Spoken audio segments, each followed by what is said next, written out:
pessoal, eu sou a Neuza Maria Bogiquian, no ar com o programa do Diálogos INEU, produzido pelo INCT para estudos sobre os Estados Unidos. Nesse vídeo, a gente continua conversando com o professor Eduardo Mariucci, da Unicamp, do Programa de Pós-Graduação em Relações Internacionais da Unesp, Unicamp e PUC São Paulo. E o professor Mariucci também é pesquisador do INCT. Nessa parte do vídeo, o professor Eduardo fala do domínio da dimensão virtual e da questão dos direitos de propriedade privada. Eu aconselho vocês a assistirem as partes 1 e 2, para que acompanhem melhor essa parte 3, né, que é a última, é a terceira e última parte da discussão do professor Mariucci sobre automação da percepção, sistemas preditivos de vigilância e a dimensão virtual da informação. O que era a grande disputa? A grande disputa era a seguinte: as empresas de biotecnologia, percebendo a conexão com a comida, com a indústria farmacêutica, a ramificação que vem de você entender a natureza como informação manipulável, tinha um problema. Não é todo mundo que tem essa tecnologia. Mas vai chegar o momento que a pessoa vai conseguir copiar. Como é que eu protejo? É aí que surgiu a briga no entorno do TRIPS, né? Onde eu vou conseguir... O que o TRIPS quer proteger? Quer proteger a atividade, ele quer proteger a atividade humana em cima da possibilidade de você se apropriar de informações genéticas e digitais. É isso que muda, porque, veja, é por isso que a coisa muda muito. O direito sempre pressupôs que a vida é inalienável. Inalienável. Ou seja, o que é? Isso tem a ver com duas frentes, digamos assim, da modernidade. Uma frente cristã, né? Isso de fato conta. O homem se diferencia da natureza porque ele tem alma e toma decisões, né? Frente cartesiana mesmo, que é separação mente-matéria. Você não pode se apoderar da mente das pessoas, porque se você apoderar das mentes das pessoas, você está destruindo as liberdades individuais mais profundas. Então, essa separação entre homem e natureza permite que apenas a natureza seja apropriada. Mas e quando o homem começa a modelar a natureza no nível informacional, como é que fica? Essa que era a grande questão. Se eu produzo um ser geneticamente modificado, que ele jamais apareceria na natureza sobre essa forma, eu não posso ser dono dele? A questão começou a aparecer desse jeito. O que complica muito o natural e o artificial. Né? A palavra natural e artificial é muito complicada. Né? Eu acho que nada é natural. Né? Tudo é artificial em algum grau. Porque o homem sempre se mistura com o meio e com a tecnologia. Mas, veja, quando você começa a produzir, e aí aparece esse mercado do melhoramento genético, de você dar suplementos para o seu filho para ele ser mais alto, para ele ter mais atenção, você está operando em que plano? Num plano onde é cada vez mais difícil marcar essa diferença. Então, né, o velho direito imaginava: plantas, animais são totalidades não apropriáveis. Eu não posso ser dono de todos os animais, de uma linhagem de animais. Mas isso é inventar. Né? Isso é inventar. Eu acho que essa começou a ser a questão. E como você começou a operar no... É por isso que eu acho muito importante essa discussão. Não tenho nada contra com a discussão da financiarização e tudo mais, mas isso acho que é a ponta do iceberg. Quando uma pessoa quer ser dona de princípios ativos das suas virtualidades, é uma coisa que eu de propósito não defini lá atrás para não confundir. O que são virtualidades? O virtual, no seu sentido filosófico mais profundo, eu acho, ele não se opõe ao real. Por exemplo, essa conversa que a gente está tendo aqui, ela é real, mas ela é virtual no seu sentido estrito. Nós não estamos na mesma sala. Né? E quem está assistindo não está nessa experiência direta, mas é real. Se essa pessoa assistir esse vídeo daqui 20 anos, continua sendo real. Essa ideia de que virtual é por simulação eletrônica é um desvirtuamento da noção de virtual. O virtual se opõe ao atual. Ou seja, Se eu sou dono de alguns princípios ativos, eu sou dono também das suas virtualidades. Usos que eu não previ inicialmente. Eu tenho algum direito a esses usos. Por isso que o TRIPS é usado para você patentear coisas em escala experimental ainda. Né? Se eu patentei um princípio que não existe ainda, alguém faz, aquele cara me deve pelo menos alguns royalties. Você sacou? A disputa é a disputa para o campo do virtual, que ele é financeiro também, porque essas empresas são empresas, muitas delas com papéis na bolsa e tudo mais. É como se fosse mais ou menos o seguinte, cara, acabou essa centralidade dos banqueiros. Eles não são os principais sugadores. Né? Tem gente que está sugando. Essa é toda a ideia da Vandana. Ó, os caras que estão colonizando o virtual, as informações, é que são a fronteira do capital. Veja, é como se, a despeito da gente querer colonizar os planetas, que também querem, né? A ideia agora é correr para Marte, essa galera do Vale do Silício, o capital já colonizou o nível da informação. Eu gosto dessa palavra colonizou, né? Porque você foi se apoderando dessa dimensão informacional. O que coloca em xeque a ideia de vida. Porque se você pega um biotecnólogo, por exemplo, o que é a vida para ele? Um padrão informacional, com autopoiese. Ele é capaz de manter a sua coerência. A vida é isso. Deste ponto de vista, aqueles bichinhos virtuais e esses gadgets que a gente interage são próximos da vida. Né? Então, quando você colapsou a ideia de vida, você ajudou a colapsar todo o edifício jurídico e todo o edifício ético, e tudo que estava sustentado na ideia da vida. E aproveitando esse colapso, que começa esse movimento, onde as corporações vão dizer o seguinte: eu não estou me apropriando da Amazônia. Eu não estou me apropriando das plantas que só tem na Amazônia. Eu fui lá, analisei, e só eu posso analisar. Eu identifiquei que os princípios ativos são X, Y, Z. Eu sou dono disso. Só eu tenho a tecnologia para fazer isso. E essa tecnologia é proprietária. Então, esse foi o subterfúgio. E é curioso, né, como você mesmo levantou, Nilza, porque eu penso que isso só foi possível nos anos 90. Você pensar o que aconteceu, né? Cai o muro, a maior confusão, a esquerda perdida, né? Ideia da não dá para esquecer, né? As pessoas discutindo que a história tinha acabado. Fukuyama lá dizendo, olha, a história acabou, não tem mais jeito, não tem alternativa. Collor aqui no Brasil. Era mais ou menos essa a ideia. Né? Ó, acabou, então, aquele acho que era o momento de você, na verdade, acelerar uma pressão que já vinha de antes. Porque essas pressões vêm pelo menos de 1984. Né? As pressões no sentido de criar essa forma de propriedade. Enquanto aqui a gente insistia, vários antropólogos amigos meus insistiam que você tinha que reforçar o direito das comunidades tradicionais, porque é lá que nós vamos tomar o golpe. Porque, veja, qual que é a ideia? Um saber tradicional, e você diz isso desse jeito, em que sentido? No sentido dele não poder ser suscetível à patente. Primeiro, porque eu quero dar uma explicação mágica. Segundo, que mesmo que ele seja um xamã, ele, não é dono, ele nunca se reivindica como dono daquele saber. Ele diz, olha, isso é uma coisa imemorial. Né? E aí é que está a questão. Se aquilo vira um elixir, e o sujeito decodifica e descobre que alguns dos princípios ativos são dele, mas ele não sabia que curava dor de cabeça, por exemplo, ele pode lançar um remédio. E essas pessoas não têm direito à patente.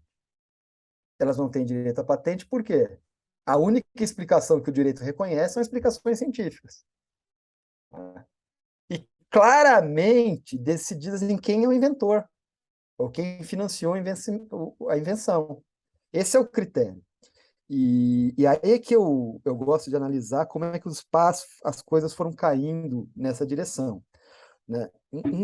Naquele texto que você fez referência, né, eu digo, uma das primeiras, isso é bastante estudado, o Plant Act de 1930, abriu a possibilidade de você patentear plantas desde que elas só se reproduzam de forma sexuada. Então, se você fizesse uma planta e que ela não fosse contaminar as outras, você poderia ser dono dela.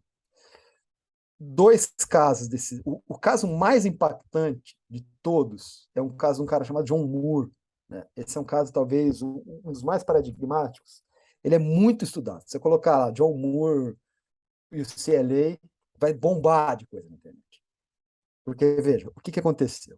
Esse sujeito teve um câncer em 1976, né? Ele foi tratado em Los Angeles, na Universidade da Califórnia. Ele se recuperou extremamente rápido, mas ele teve que perder um baço. E aí, o que aconteceu? Né? Ele mudou para Seattle, eu não me lembro se ele era de Seattle, só sei que ele residia em Seattle. E a Universidade da Califórnia ficava insistindo que ele tinha que voltar todo ano lá para fazer novos exames.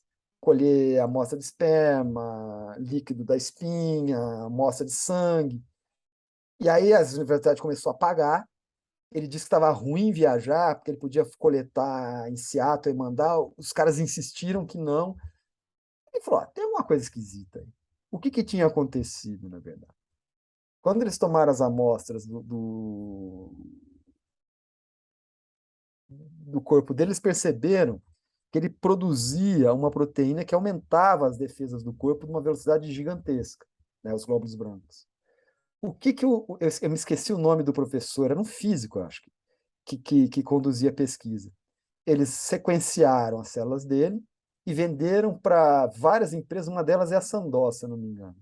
E se apoderaram disso. Quando ele percebeu, os advogados deles perceberam, ele falou: vou entrar com processo. Mas não pelo bem da ciência, ele queria o dele. Queria ter. Tipo, esse negócio rendeu milhões, eu quero o meu. Ele entrou, ele processou o conselho da universidade, né? Processou a indústria. O que aconteceu, né? Caiu na Suprema Corte, a Suprema Corte deu ganho de causa à universidade e à indústria farmacêutica, dizendo o quê? A linha de defesa vinha em duas. Isso acho que foi em 90, se eu não me engano, o final da discussão. Eram duas linhas. A primeira, você não é dono do seu corpo. E se você fosse dono do seu corpo, você poderia vender partes dele.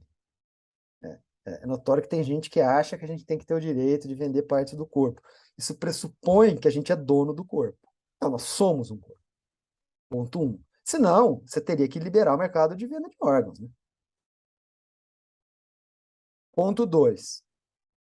A universidade não se apropriou do sangue dele. Não se apropriou spleen, como é? Spleen baço. Não se apropriou do baço dele.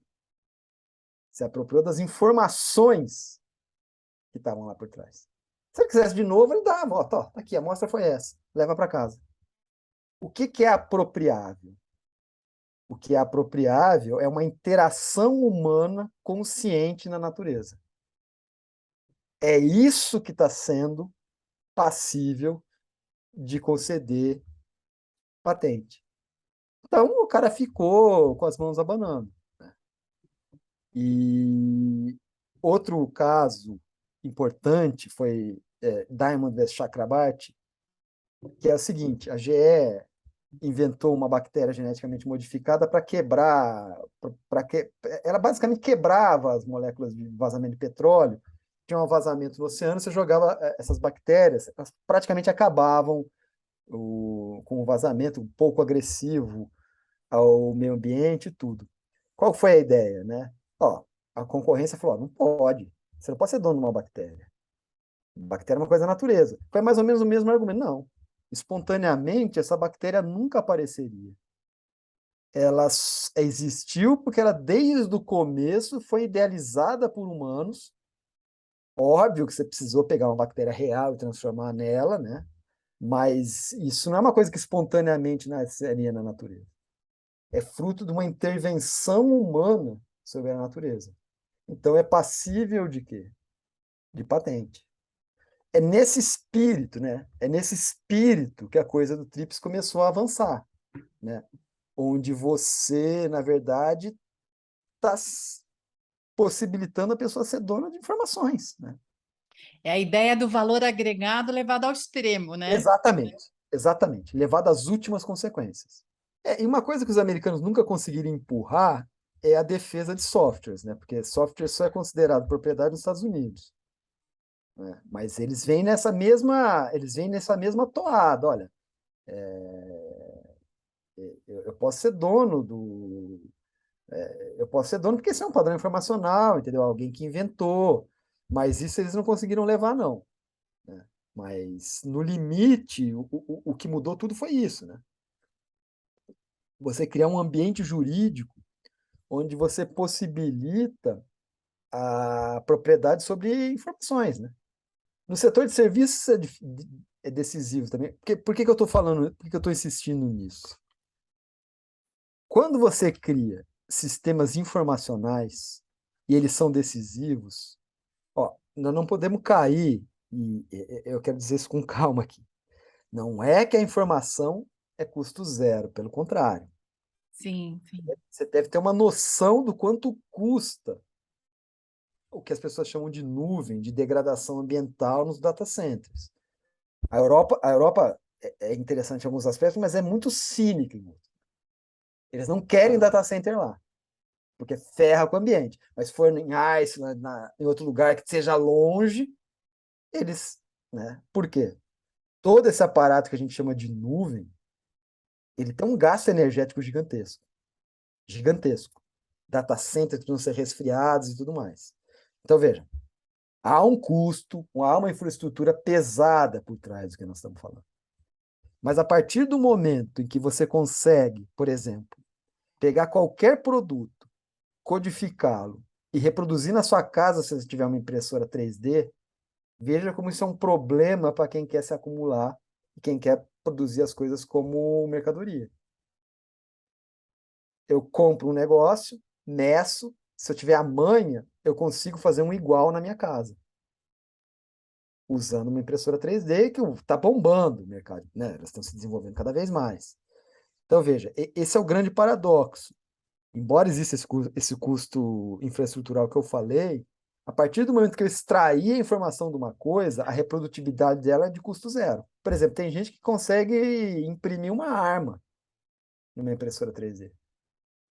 Porque o que que Exato. você fez, na verdade? Você traduziu aquilo num padrão informacional. E aquilo pode voltar a ser uma coisa. É a discussão do genial Walter Benjamin. Ele diz, a serialidade pressupõe o quê? Pressupõe a indistinção. E veja, o drama é o seguinte: o que ele estava falando de serialidade era coisa que você punha a mão. Quando você entrou no nível da dimensão da informação, o que você está vendendo? Bits. Os NFT, aqueles não fungible token, é uma tentativa de tornar possível você criar escassez, né?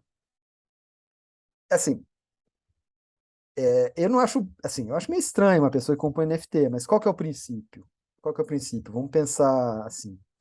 Tem figurinhas de cartão de beisebol que custam verdadeiras fortunas. Se eu fazer uma cópia perfeita até o gasto, ninguém vai diferenciar uma falsa de uma verdadeira. Se diferenciar, ela não vale nada. É um fetiche, então, eu ter uma verdadeira. Do mesmo jeito que é um fetiche, por exemplo, você fez uma arte digital reprodutível, eu compro com NFT, entendeu? Protegido em blockchain. Essa é minha. Só eu posso ter. Mas como assim, cara? Um monte de gente baixou, copiou. Não, não. Essa é exclusiva. Se uma terceira pessoa quiser ter, eu tenho que passar os direitos para essa terceira. Por isso que entra o blockchain, né? Para não ficar vendendo para várias pessoas. O capitalismo tem esses fetiches, não tem? Imagina quanto não custa uma calcinha da coisa lá da Marilyn Monroe, por exemplo, uma cueca do Elvis. Uma fortuna. Uma pessoa pode fazer um negócio idêntico, né? Eu acho que é essa dimensão do fetiche. Fetiche. Mas veja, o NFT foi uma saída. Outra, um amigo do meu primo, né, ele tinha um slogan que é o seguinte: contra burguês, baixa MP3. Quando começou o peer-to-peer, Pirate Bay e tal, Qual que era um pouco a ideia? As pessoas, olha, vai acabar o mercado da música. Todo mundo vai baixar, né? Então, Todo o mundo. MP3 fez essa mágica, né? Antes, quando eu era jovem, eram umas fitas, entendeu? Você ia no, você ia no, você ia no camelô, tinha um monte de fita cassete. O povo nem sabe o que que é isso. E tinha, às vezes, com a Tava caneta. girando para rodar. Exato, né? As coisas arcaicas. Mas era fita, mas, cara, é uma fita, você tem que estar na mão. MP3 você põe na nuvem, peer-to-peer, o cara baixa, tipo, em uma tarde, você baixa todos os discos do Rolling Stones, por exemplo. E é idêntico, filmes. Então, qual que era a ideia, né, desse amigo do meu primo? Contra burguês, baixa MP3. Qual foi a primeira saída? Vamos processar os caras do Pirate Bay. É impossível, porque é peer-to-peer, está espalhado, né, pelo mundo inteiro, cada um tem um pedacinho. Qual foi a saída? Olha, é muito inconveniente esse negócio, porque você precisa de muito armazenamento, o custo do armazenamento é alto. Se for filme e você não curte escutar, você gosta de legenda, você tem que caçar a legenda. Se é uma série gigantesca, você não lembra onde você parou. O que que a Netflix inventou? E a Netflix opera para um peer-to-peer, hein? Quando você está assistindo, você está transmitindo, e tem pessoas que estão assistindo o mesmo filme, eles estão usando a sua capacidade de processamento para. Né, é uma rede meio descentralizada, que copiou o Pirate Bay. O que, que ela está te vendendo, na verdade? A conveniência. A Eles conveniência. sabem que você pode baixar quase tudo, tirando as coisas proprietárias dele, mas quase tudo está disponível na internet, com torrent. Mas o tempo para você baixar, você encontrou uma saída, né, para transformar aquilo num bem o quê? Monetizável. Então, eu acho que essa transformação da informação ela é ruim em alguns aspectos, mas ela abre novas possibilidades. Ela abre a possibilidade de você expandir a ideia dos commons, né? E toda a briga tem a ver exatamente como é que eu vou preservar o sistema capitalista, né, num ambiente baseado na troca de informações. Porque essa galera que fez o Pirate Bay, não é à toa, chama Pirate Bay, né? Tem um naviozinho pirata. Eram os caras que achavam que a informação não pode ser bloqueada em hipótese alguma. Ela não pode ser apropriável. Uma boa parte desses caras são anarcocapitalistas, né? Mas qual que é a ideia? Não, você não pode ser dono da informação, porque a informação não é um bem rival. Se eu copiei um DVD, um MP3, eu não estou impedindo você de ouvir o que você tem, né? Eles vão um pouco por aí, né? Olha, ele não é uma mercadoria naquele sentido que quando um está de posse dela, os outros não podem usar.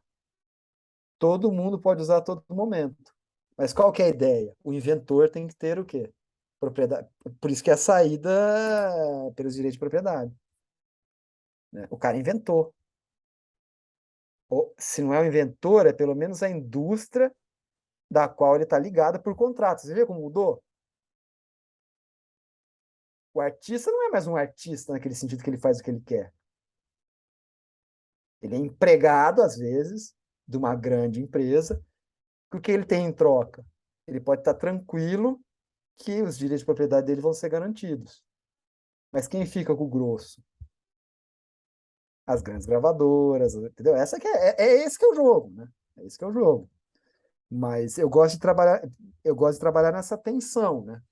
Você permite a troca de informações, você permite uma série de commons, mas a briga do capitalista é como é que eu preservo a escassez? Uma escassez que é em grande medida artificial, entre aspas, né? Então, você vai criando, você vai se desenvolvendo, né, nessa ideia de transformação da informação. Então, todo esse ambiente baseado em informação. E aí você cria também sustentação, base de sustentação para isso, porque você vai vendo quais são os limites disso. Então, a ideia, o objetivo de transacionar aquilo, de monetizar, de adquirir valor com aquilo, ele encontra limites, eles vão criando instrumentos para que esses limites sejam ultrapassados. Quer dizer, então, para onde a gente, até que ponto a gente chega, né? Então, qual é a perspectiva disso, né? Então, essa é uma questão bastante difícil, mas que vamos pensar algumas coisas, né? Veja, primeiro vamos pensar em cenários extremos. A partir do momento em que você está se apoderando de um conjunto de informações privadamente, informações ligadas à vida e à manipulação, tem um mercado gigantesco baseado na ideia de você poder definir o perfil genético do seu filho, por exemplo. Veja, é o capital querendo entrar. Ó, quanto você acha que custa um pequeno campeão? Um sujeito que queira, por exemplo, disputar o papel de CEO das principais empresas mundiais? Uma fortuna. Ele vai ter que estudar na Suíça, né? Ou seja, é uma fortuna. E se, além disso, eu puder escolher alguns traços, né, que eu vou deliberadamente, por exemplo, ele ser mais alto, papapá, que eu geneticamente eu vou melhorar esse meu filho. Ele vai ser meu filho, mas então há uma pressão gigantesca no sentido de você penetrar nesses mercados. Onde vem a reação? A reação vem predominantemente da religião. A religião. O bastião contra isso é a religião. Porque um cientista ateu vai dizer, qual é o problema? A humanidade não vai ficar melhor? Como a ideia de super soldado. Ou seja, você percebeu? Se você deixar essas brincadeiras esses filminhos de ficção científica exploram isso. Tem um filme que eu gosto muito, chama Gattaca. Eu não sei se você já assistiu. É um Não, filme assim, os altos cargos, os cargos mais prestigiosos são pessoas que passaram por uma seleção genética. Quem confiou na coisa ainda existe, mas só pega a raspa do tacho. E para não estragar, para não fazer spoiler, tem um cara que queria ser astronauta e ele dá um jeito de se enfiar. Ele nasceu normalmente pela loteria da vida e ele meio que dá um jeito de se enfiar nas altas rodas. Mas chama Gata com a experiência genética. É um pouco isso, entendeu? É em cima dessa bibliografia que nasce da Vandana Shiva e tudo mais. Que é você criar uma espécie. Que tem a ver com essa discussão do transhumanismo e tudo mais, né? Que tem a ver com essa ideia de você aprimorar o humano mesmo, né? Aprimorar do ponto de vista dele viver muito mais e tudo mais. Veja, isso é teoricamente possível. E isso não vai poder ser repetido. Poucas empresas teriam a possibilidade de fazer isso. Por isso que é o cenário dos sonhos dos capitalistas, né? Por isso que a coisa da vida fica tão tensa, né? Então, veja, esses mercados são possíveis. Eu acho que nós estamos numa tensão, né, que é a seguinte: há uma dimensão de padronizar. A tentativa é padronizar. E ela vem desde os mecanismos securitários, que são normalizadores de conduta. Quem leu Foucault já sabe como é. Você quer definir uma norma e impedir que as pessoas saiam dela. E também do ponto de vista da previsibilidade econômica, né? Essas duas coisas são importantes, porque se o cara tiver uma índole anarquista que se move pela vontade mesmo, ele foge desse padrão. Então você quer prender as pessoas dentro disso. Por outro lado, uma sociedade permeada pela informação, por multimídia, as pessoas vão dizer uma sociedade pós-moderna, ela abre um conjunto de possibilidades que eram inimagináveis. O que impede esse conjunto de possibilidades? O capital e essa sociedade securitária. E quando você começa a olhar as tecnologias que querem produzir padrões e te confinar nos padrões, a coisa fica mais preocupante. Porque, veja, tem um sujeito chamado Brian Jeffrey Fogg, Fogg. É uma figura muito, muito maluca. Ele escreveu em 2003 um livro e disse que ele ia inventar uma nova ciência que chamava de captologia. O que era isso? Como é que eu vou capturar, por isso captologia, o comportamento dos homens controlando os computadores, os sistemas de interface que eles utilizam? ele vive em Stanford até hoje. Quando ele pôs essa coisa desse jeito, 2003, causou a maior controvérsia. O cara nitidamente está dizendo que ele quer controlar comportamentos das pessoas. Aí ele Ele usou, verbalizou que verbalizou. Ele diz, ó, ele verbalizou. Diz, olha, o segredo é o seguinte: eu estou criando uma ciência, ele chama de ciência, que vai moldar comportamentos. Com nudges, cotoveladas, né? Eu vou empurrando o sujeito para um comportamento que seja do interesse meu. Quando deu a maior rebu, ele fez uma saída, digamos assim, eufemística. Ele é desenho comportamental, não é mais captologia. E aí ele é diretor do negócio chamado Persuasive Technology Lab, ou seja, um laboratório de técnicas de persuasão, né? Que depois ele mudou para Behavior Design Lab. Agora ele se define como um designer de comportamento. E aí tem um designer de ética que o acompanha para que as coisas possam caminhar nessa direção. Então, veja, diminuir as explicitamente, resistências. explicitamente as pessoas estão dizendo, olha, nós estamos criando tecnologias para tentar moldar comportamentos mesmo. E elas têm a ver com essa forma que nós interagimos com o real, que é através de telas, né? Porque essa é uma discussão que vem desde do Walter Benjamin, que me interessa muito, né? A gente não tem mais a mesma relação estética com o mundo. Não adianta. A nossa relação é através de canais mesmo, tela e quadros. Por isso a ideia de um regime escópico peculiar hoje. A gente vê o mundo de um jeito diferente. Né? E por quê? Dada essa imersão que essa tecnologia propicia. Né? Quase todo mundo tem uma TV que tem algum tipo de soundbar, alguma coisa que é muito mais imersiva. Coisa que você só tinha no cinema. Elas começam a ser cada vez mais palpáveis. E não foi à toa que eu falei a brincadeira do ciborgue. Nós temos relógios que nos dão dicas, você está se mexendo pouco, você tem que se mexer mais, tem que beber água. Esses são os nudges. Veja, e aí é que é o grande debate, que não tem resposta. Até que ponto isso é bom, até que ponto isso é ruim? É a discussão lá do ciborgue. Né? Antes de eu entrar nisso, tem um outro sujeito que ele está sendo bastante estudado, chama Nir N-I-R Eyal. Ele escreveu um livro que chama Hooked, Enganchado. É mais ou menos o seguinte, né?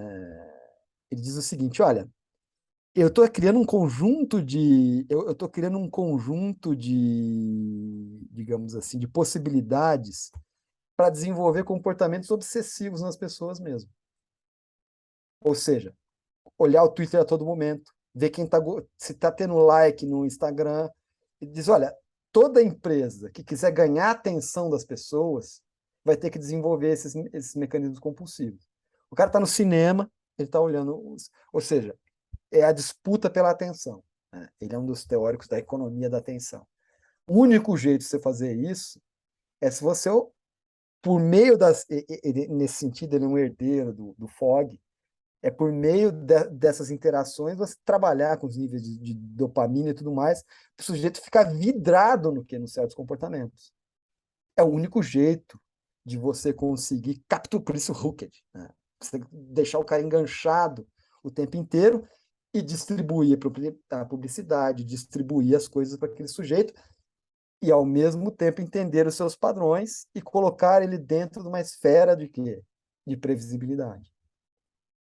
Então, é como se a gente estivesse numa luta entre as pessoas quererem aprisionar todo mundo em padrões e uma luta desesperada para a gente fugir desses padrões. Eu tendo a ver desse jeito a coisa. Né? Eu tendo a ver desse jeito a disputa.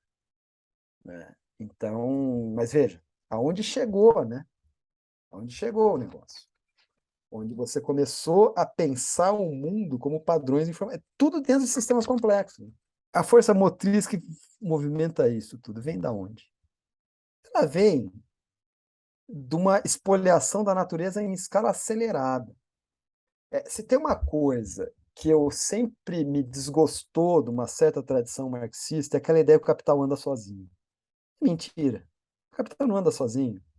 O sistema de máquinas sempre dependeu de uma força, de uma energia externa, que ele não contribuiu nada para gerar, né? Essa é a minha veia luxemburguista, né? A Rosa Luxemburgo foi a primeira a apontar isso, a criticar os sistemas de produção. Ah, ela não entendeu nada, as pessoas vão dizer. Eu acho que ela entendeu tudo. Ela falou o seguinte: olha, o capital ataca reservas energéticas que ele não criou. Ele é um sistema parasitário, por definição. Mesmo que a gente comece a fazer fissão nuclear, fusão nuclear, você está fazendo o quê? Você está se apropriando e se apoderando. O que faz se mover todas essas máquinas? Não é o trabalho humano. É basicamente essa apropriação sistemática da natureza. Antropoceno e tudo mais. Essa é a resposta que está vindo. Olha, não dá. Né? Não dá. Eu acho que o primeiro ponto é esse. Né? O capital ele está sempre se apoderando de energias que ele não criou. Ele traz para o seu metabolismo, né? E tenta se assenhorar delas.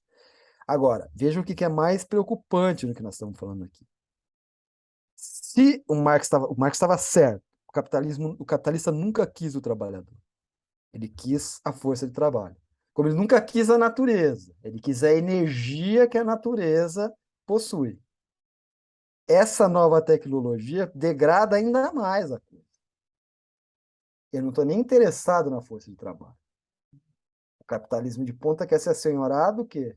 Dos padrões informacionais mais elementares. Né? Ou seja, é como se ele tivesse ido por uma direção que, óbvio, que era impossível para o Marx enxergar isso no século XIX. Né? Mas veja, você criou uma dimensão de valorização que penetra, digamos, tão fundo na realidade que torna tudo uma indistinção. Quando eu sou dono de informações, eu sou dono de vida, eu sou dono de futuros possíveis. É essa que é a coisa, né? O capital querer. Por isso que é essa briga pelas virtualidades. E as potencialidades, né? Então, assim, você está Exato, falando de potencialidades, né? exato. Por isso que está muito além da financiarização. Né?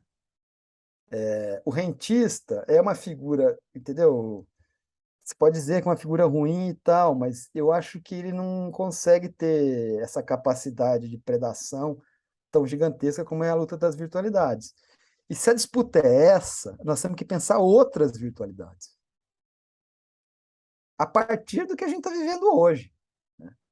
Eu acho que o que sempre me atraiu naquela bibliografia ligada ao Deleuze e tudo mais é isso. A disputa é a seguinte: que virtualidades novas estão se abrindo? Quais delas são emancipatórias? E para voltar à coisa que eu estava dizendo ali, né, de uma tecnologia imersiva, como começou a brincadeira do ciborgue, ela não é tão ruim. Ela não é tão ruim. E eu vou recorrer aqui a um texto clássico, que eu gosto muito, o velho Gramsci, no Americanismo e Fordismo, parágrafo 10 e no parágrafo 11, que está discutindo industrialismo e animalidade, uma discussão muito, muito sutil, ele diz o seguinte: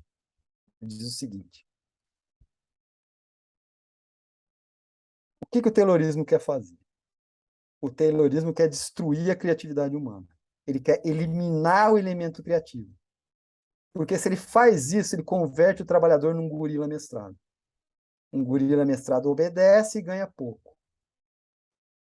Aí o que diz o Gramsci? Mas tem um segundo momento no raciocínio. A expressão é terrível. O gorila mestrado tem uma vantagem. É igual um bom jogador de futebol. Você só joga futebol bem se você não olhar para a bola. Por que você não olha para a bola? Você tem tanta destreza que só sua própria percepção faz saber onde a bola está. Você só vai ser um bom Tutorial. jogador. Exato. Ou seja, mas aí você liberta a sua cabeça para entender o jogo. Entendi. Talvez esse gorila mestrado seja um revolucionário. Como é que a empresa faz para ele não ser um revolucionário? Essa palhaçada de, olha, a empresa é uma família, Ou seja, ela quer colonizar a cabeça do sujeito. Por quê? Precisamente porque ele é um gorila mestrado, ele é capaz de pensar coisas enquanto ele trabalha. Veja, onde você tem que lutar? Na consciência. Se você enfiar Twitter na cabeça do sujeito, um monte de estupidez, ele vai ficar manso no trabalho e a coisa vai funcionar. Mas talvez seja exatamente aí que vai ter a confusão. Por exemplo, eu uso a Alexa e a Siri para me avisar das coisas, para que eu não precise pensar, né? Tipo, avisou, olha, você tem que tomar um remédio, você tem revisão tal, reunião tal. Eu não quero perder tempo com essas coisas. Eu quero que essas coisas cheguem para mim, entendeu? Automaticamente. Então, esse que é o trade-off. Pode vir sujeito como esse IA, o Fog, que vai querer dominar a gente pelo quê? Pela essa imersividade.